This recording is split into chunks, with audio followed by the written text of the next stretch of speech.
আজকে সারা দুনিয়াতে মানুষ যত পেরেশানিতে আছে এর মূল কারণ হলো জাতীয় পাপ। এখন পাপ যদি হয় জাতীয়, তওবা যদি হয় ব্যক্তিগত, সমাধান হবে? আর সমাধান হবে হবে না।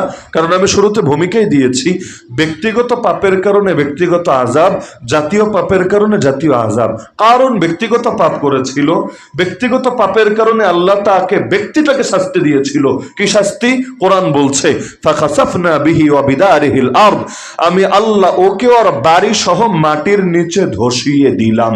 তো পুরো জাতিকে ধসিয়ে দেন নাই। নবী মুসা এবং নবী হারুনও আছেন যে সম্প্রদায়ে, আল্লাহ তাআলা সবাইকে মাটির সাথে মিশিয়ে দেন নাই, আল্লাহ তাআলা তাকে মিশিয়ে দিলেন। কেন? কারণ এই সম্পদ নিয়ে যে পাপের আলোচনা কোরআনে এসেছে, এই পাপটা সে এককভাবে করেছিল। কিন্তু যখন আবার ফেরাউনকে আল্লাহ ডুবিয়ে মেরেছিলেন, এক ফেরাউনকে মারেন নাই, সঙ্গে ওর বাহিনী, ওর পুরো কাফেলাকে আল্লাহ সমুদ্রের ভেতরে চিরতর নিশ্চিহ্ন করে দিয়েছিলেন। কেন? কারণ পাপটা তারা সম্মিলিত ভাবেই করছিল।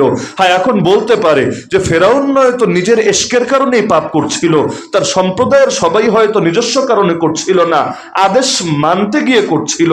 কারণ বাহিনীর লোক, আবার রাজতান্ত্রিক দেশে রাজার প্রজা যারা, রাজতান্ত্রিক দেশ মানে পুরো দেশটা হলো রাজার মালিকানা, ব্যক্তিগত মালিকানা। এজন্য বাপ মরলে সন্তান অটো হয়ে যায় রাজা। কেন? কারণ এটা তার ব্যক্তিগত মালিকানাধীন জিনিস, তো এটা তার এই সিস্টেমে চলবে, উত্তরাধিকার সূত্রেই যেতে থাকবে।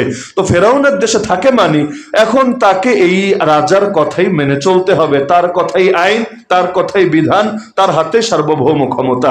বাংলাদেশ আর সৌদি আরব যেমন, বাংলাদেশ গণতান্ত্রিক দেশ কাগজে কলমে আর কি, বাস্তবে কি আছে না আছে এটা আমার চাইতে আপনাদের ভালো জানা। তো গণতান্ত্রিক দেশ মানে এখানে একজনের কথাই চূড়ান্ত না, আমি আগেই বলেছি, মানে কাগজে কলমের কথা আর কি, বাস্তবে কি আছে না আছে ওদিকে দেখার দরকার নাই। কাগজে কলমে আছে যে এখানে একজনের কথাই চূড়ান্ত না, বরং এই দেশের মালিক হলো দেশের জনগণ। তো সুতরাং অধিকাংশ জনগণ যা চাইবে সেটাই আইন হবে, সেটাই কানুন হবে, সেটাই বিধান হবে। এখন অধিকাংশ জনগণ কি চায় জানবে কিভাবে? কারণ 18 কোটি মানুষের থেকে একটা বিষয়ে মতামত নিতে চাইলে হয়তো 1 বছর চলে যাবে, তো মতামত নিয়ে শেষ করা যাবে না। এজন্য প্রতিটা অঞ্চল থেকে জনপ্রতিনিধি নির্ধারণ করে। জনপ্রতিনিধিদের কাজ তার নিজের পেটের ভেতরে রায় উত্থাপন করা না, বরঞ্চ জনগণের প্রতিনিধিত্ব করা। জনগণ কি চায়, কি বলতে চায়, তাদের মতামতটাই নির্দিষ্ট জায়গায় গিয়ে উপস্থাপন করা। এভাবে গোটা দেশ থেকে 300 জন জনপ্রতিনিধি আছে। এই 300 জন আর নারীদের আরো কিছু আসন আছে। তো এখন এই সব জনপ্রতিনিধিরা মিলে অধিকাংশ যে ব্যাপারে একমত হবে সেটাই আইন হবে, সেটাই বিধান হবে। এখন অধিকাংশ যদি একমত হয় বাংলাদেশে পতিতালয় খোলা থাকবে, ব্যাস এটাই আইন। অধিকাংশ যদি একমত হয় মদের বারের লাইসেন্স দেওয়া হবে, ব্যাস এটাই আইন। অধিকাংশ যদি একমত হয় বাংলাদেশের ব্যাংকিং সেক্টর, শেয়ার মার্কেট, পুঁজিবাজার এবং বীমা এবং অধিকাংশ জিনিস সুদের ভিত্তিতে চলবে, ব্যাস এটাই আইন। অধিকাংশ যদি একমত হয় ছেলে মেয়ে একসাথে পড়াশোনা করবে এবং তাদেরকে আরো বিভিন্ন বিষয়, যেটা ছেলের সামনে মেয়েকে পড়ালে এতে তার সমস্যা, আবার মেয়ের সামনে ছেলেকে পড়ালে তার সমস্যা, তাও একসাথেই পড়ানো হবে, এটাই আইন। এভাবে কত কত আইন বাস্তবায়িত হচ্ছে।